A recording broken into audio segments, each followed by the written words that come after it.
I'm here with Jeremy Lyons, who just finished a phenomenal acoustic performance at the Pawtucket Film Festival. And we just want to ask him a couple questions. First off, you use some unique instruments in there. Can you tell us a little bit about your influence for that and some influences in general for your songs? Well, the instruments that I played this evening were my national guitar, which is a resophonic guitar, which was an instrument that was invented in the 1920s to try to make the guitar louder before they had electric guitars. It's also known as a dobro.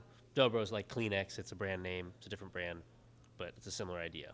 I also played a six-string banjo, which is a combination of a banjo and a guitar. It's a guitar neck with a banjo head.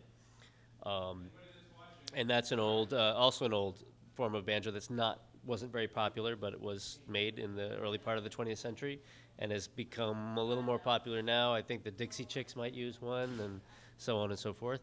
I used a ukulele banjo, which is a cross between a ukulele and a banjo. Also an old instrument, not very commonly found these days, but I used to see a group called the Horseflies in upstate New York play one back in the 80s.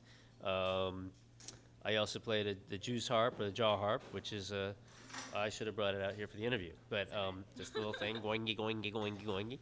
It's not a unique instrument. It's a very old instrument. You can find different forms of them from all around the world. There's the bamboo jaw harp from Vietnam, and the other ones in China, and all sorts of different kinds. And then there was the kazoo, which is not unique. It's very common. Yes.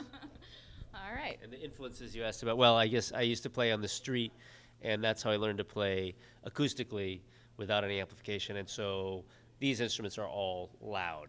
Well, this is your third year at the festival, and we just kind of want to know what keeps you coming back for more.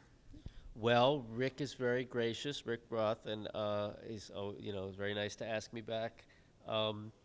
It's really nice to see stuff that you don't see on TV or in the theaters.